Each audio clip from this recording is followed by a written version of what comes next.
Education TKSM সকলোকে স্বাগতম জনাইছোঁ। TLEDৰ লগত জড়িত বহুত ইম্পৰ্টেণ্ট কেইটামান কথা ক'ব বিচাৰিছোঁ এডমিশ্যন ফিছৰ লগত ৰিলেটেড, লগতে গুৰুত্বপূৰ্ণ দুটা খবৰ।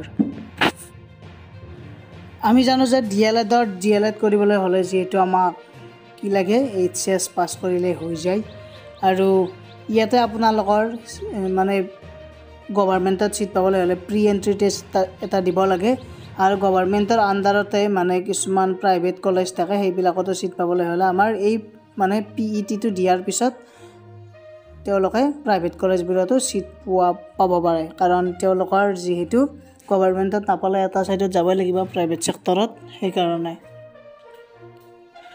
এডমিশ্যনৰ ফিজটোৰ কথা ক'বলৈ গ'লে আমাৰ মানে আমি এটা মানে 35,000 পৰা 60,000 ভিতৰত আমাৰ এডমিশ্যনটো হয়। এতিয়া আমাৰ যিখন বাইহাটা চাৰিআলিত এখন মানে BEd কলেজ আছে 2 ইয়াৰ্ছৰ, তাত মানে 2 বছৰত তাৰ মানে 54,000 পে'মেণ্ট কৰিব লাগে 2 বছৰত। গতিকে আমাৰ average annual fees for DLED courses in Assam generally ranges আমাৰ 10,000 পৰা 50,000 ইমান মানৰ ভিতৰত, তাৰ মানে বিভিন্ন ইনষ্টিটিউট লৈ কিনে আমাৰ মানে কি থাকিব এডমিশ্যনৰ ফিজটো হ'ব। ইনষ্টিটিউটৰ ওপৰত ডিপেণ্ড কৰি কিনে ফিজটো হ'ব, কিন্তু 2 বছৰত তেনেকুৱা হ'ব। যেনে 54,000 বাইহাটা চাৰিআলিৰ যিখন আছিল 54,000 পে'মেণ্ট কৰিব লাগে তেনেকুৱা। এতিয়া আমাৰ কিছুমান ফিজ ST SCৰ কাৰণে আমাৰ যদি গভৰ্ণমেণ্টত পায় তেওঁলোকৰ কাৰণে কিছুমান ৰিজাৰ্ভেশ্যনো থাকে, কিন্তু প্ৰাইভেট ছেক্টৰত তেনেকুৱা কোনো ৰিজাৰ্ভেশ্যন নাথাকে, তেওঁলোকে পে'মেণ্টটো কৰিবই লাগিব। আৰু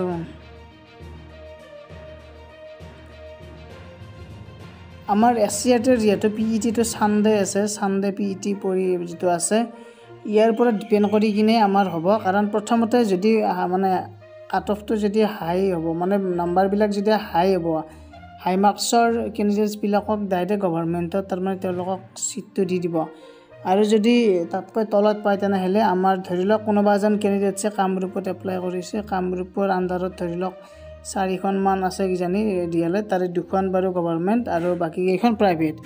গতিকে প্ৰথমতে গভৰ্ণমেণ্ট কেইখনত যিমান পোষ্ট হয়, মানে ধৰি লওক মিৰ্জা দাইতাত আছে 100 পোষ্ট আৰু ৰঙিয়াত আছে 50, প্ৰায় 150টা পোষ্ট তাৰমানে গভৰ্ণমেণ্টৰ আণ্ডাৰত আছে। গতিকে এই গভৰ্ণমেণ্টৰ আণ্ডাৰত যিকেইটা কাট অফত সোমাই যায় তেওঁলোকে পাব, যিকেইটা নাপায় তেওঁলোকে প্ৰাইভেট ছেক্টৰত যাব লাগিব, আৰু যদি তাতকৈ কম নম্বৰ পায় তেনেহ'লে তেওঁ এই বছৰৰ কাৰণে মানে DLED কৰিব নোৱাৰিব। গতিকে তেনেকুৱা ছিষ্টেমটো। গতিকে ভিডিঅ'টো সকলোৱে শ্বেয়াৰ কৰি দিয়ক, বহুত ইম্পৰ্টেণ্ট ভিডিঅ' হয়। কিবা আপডেট আহিলে মোক জনাব, মই তাৰে ওপৰত ভিডিঅ' বনাই দি দিম। ধন্যবাদ, থেংক ইউ।